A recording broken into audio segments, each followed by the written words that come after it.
অরুণাচল উত্তর-পূর্ব ভারতের মধ্যে এক অপরূপ ঘেরা এক পাহাড়ি জনপদ।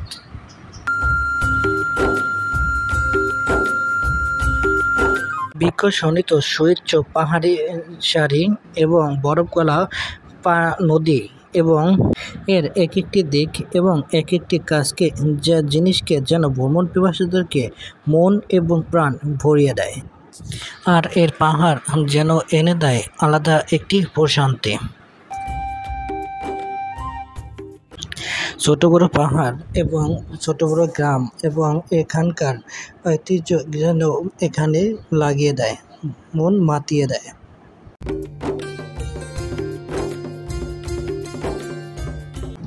শুধু কি তাই, অরুণাচলের পরতে পরতে সাজিয়ে এবং ছড়িয়ে আছে অদ্ভুত এক রেণু।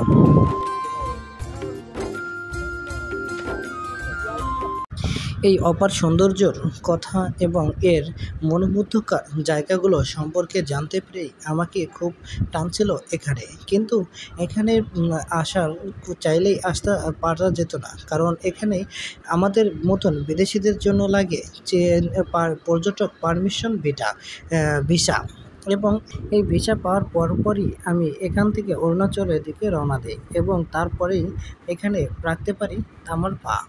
এখানকার পাহাড়ি সৌন্দর্য এবং রাস্তার আঁকাবাঁকা সৌন্দর্যটাই আমাকে মুগ্ধ করে। হ্যালো দর্শক, আসসালামু আলাইকুম। আজকে আমি আপনাদেরকে দেখাবো অরুণাচল উত্তর ভারত প্রদেশের একটি গুরুত্বপূর্ণ এবং আপার নীলাভূমির একটি সৌন্দর্যের ভরা জায়গা। ঘুম থেকে সকালে উঠেই রওনা দিলাম অরুণাচল প্রদেশের দিকে। এখানে আসামের শেষে এবং অরুণাচলের শুরুতেই ঢুকতেই আমাদেরকে দেখাতে হবে আমাদের পারমিট, ভিসা এবং কার্ড, এবং যদি সব কিছু আমাদের ঠিকঠাক মতনই থাকে তাহলে আমরা ঢুকতে পারবো বহু প্রাকৃত এবং অনেক অপেক্ষার পরে সেই জায়গায়, যেটি অরুণাচল প্রদেশ, এবং উপভোগ করতে পারবো অরুণাচলের বেশ কিছু পর্যটক জায়গা এবং উপভোগ করতে পারবো এখানকার সৌন্দর্য এবং প্রাকৃতিক অপার সৌন্দর্যের নীলাভূমি। দেখুন দর্শক, এখানে কিছু মানুষ পাথর কুড়োচ্ছেন এবং এখানকার জলের ধারাটি দেখুন কত সুন্দর বয়ে যাচ্ছে। এখানে একটি দেখছি বাঁশের শেকো, এই যে এরা এই পাথর বিক্রি করেই তাদের জীবিকা নির্বাহ করে থাকে। দেখা শেষে আমরা আবার রওনা দিলাম সেই চেকপোস্টের দিকে।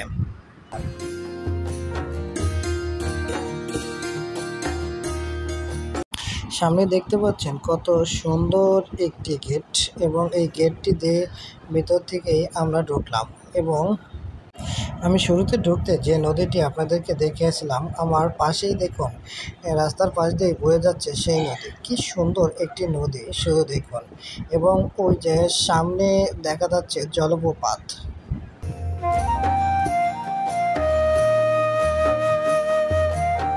আমরা গেটে দেখিয়ে এবং ঢোকার সঙ্গে সঙ্গে যেন আলাদা একটি অনুভূতি হচ্ছে এই অরুণাচলের প্রদেশের ভিতরে ঢুকে। রাস্তার পাশ দিয়ে চলে গেছে আঁকাবাঁকা রোড এবং তার পাশেই আছে নদী। এই অপার সৌন্দর্য যেদিকেই তাকায় সেদিকেই যেন অফুরন্ত সুন্দর মুহূর্ত। প্রকৃতি বা চেষ্টা যেন নিজের হাতে এই সৌন্দর্যটি সাজিয়ে রেখেছে। এই সৌন্দর্য এবং অফুরন্ত দৃষ্টান্ত দেখে আমি মুগ্ধ। এবং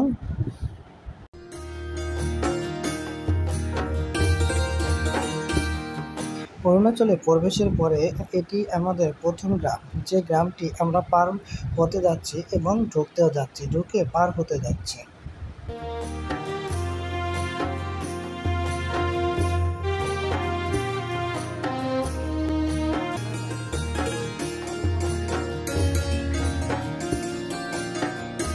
দাঁড়িয়েছি সকালে খাবার খাওয়ার জন্য, এবং এই যে এত সুন্দর একটি দৃশ্য এখানে দেখতে পাবো সেটা ভাবিনি। দেখুন দর্শক, কত সুন্দর একটি দৃশ্য, এখানে দেখলে যেন তাকিয়ে থাকতে মনে চায়। আমাদের ড্রাইভার সাহেবের কাছে নাম জিজ্ঞাসা করার পরে বললো সেসা এলাকার এই জায়গাটি আসলেই অনেক সুন্দর এবং এখানে এই যে একটি হঠাৎই চোখে পড়লো জলপ্রপাত। দেখুন একবারে পাহাড়ের উপর থেকে নেমে এসেছে এই জলপ্রপাতটি। কত সুন্দর লাগছে এই জায়গাটি। দেখুন মেঘেরা যেন গাছটি ঢেকে রেখেছে। আর এই জলপ্রপাতটা দেখতে আরো সুন্দর লাগছে। অরুণাচল ঢুকতে এত সুন্দর একটি জায়গা দেখতে পাবো সেটা ভাবিনি। চারিদিকে যেন মেঘের খেলা। রোডগুলো যেন আকাশের ঘন কুয়াশার কারণে হারিয়ে যাচ্ছে তার সৌন্দর্য, এবং কোথাও কোথাও যেন ধসে পড়ছে পাহাড়, ধসে পড়েছে রাস্তার উপর।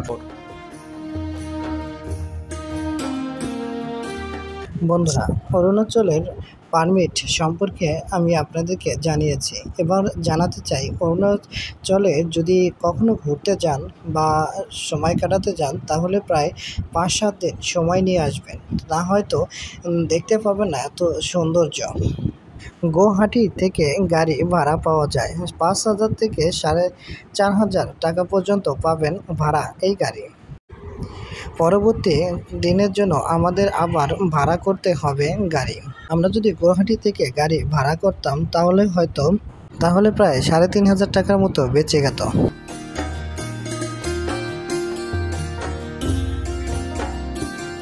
বলে রাখি আরও একটি কথা, গুয়াহাটির ট্যুর এবং ট্রাভেলস এজেন্সিগুলো 7 থেকে 70 রিয়াল টাকা 7 দিনের জন্য ভাড়া করে দেন গাড়ি। গুয়াহাটি থেকে ফিরিয়ে নিয়ে গিয়ে আবার গুয়াহাটিতেই তারা 7 দিন পর নামিয়ে দিয়ে যাবে আপনাদেরকে। তবে পারমিট হাতে না পেয়ে তাদের সাথে কথা বলে লাভ নেই, কারণ তারা পারমিট এনে দিতে পারবে না।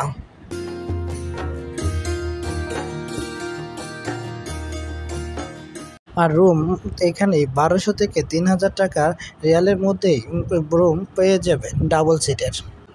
কিন্তু সবচেয়ে বেশি খরচ যাবে আপনার খাবারে। আমার কাছে সব কিছু গুছিয়ে এবং সব কিছু দিক দিয়ে দেখে মনে হচ্ছে অরুণাচল প্রদেশ সবচেয়ে ব্যয়বহুল।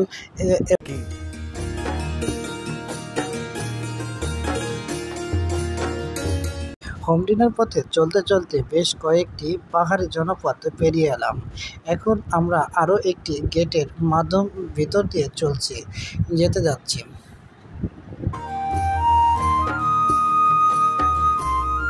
আমরা এখন ড্যাঙ্গা ভ্যালি অতিক্রম করছি। অঞ্চলের সবচেয়ে বৃহৎ সেনা ছাউনি রয়েছে। সেনাবাহিনী এবং সজ্ঞানে এই ছবি ধারণা থেকে আমি বিরত রয়েছি। এই ভ্রমণে আমি এটিকে গোপনে রাখব।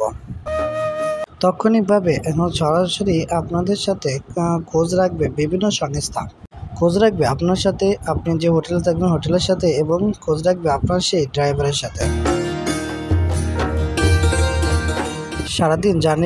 সারাদিন গাড়ি চলার পরে শেষমেশ আমরা চলে এলাম অমরেলা শহরের শেষ দিকে। অমরেলা শহর এখানকার অরুণাচলের অন্যতম একটি শহর। এখানে পৌঁছানোর পরে আমরা হোটেল খোঁজার শুরু করে দিলাম।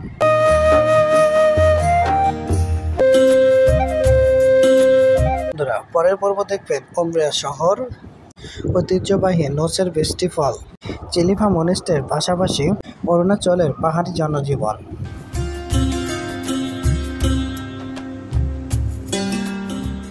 একে একে সব ভিডিওগুলো দেখতে এবং নতুন ভিডিও দেখতে আমার চ্যানেলটি সাবস্ক্রাইব করার জন্য অনুরোধ রইল সবার প্রতি। ধন্যবাদ সকলকে, ভালো থাকবেন।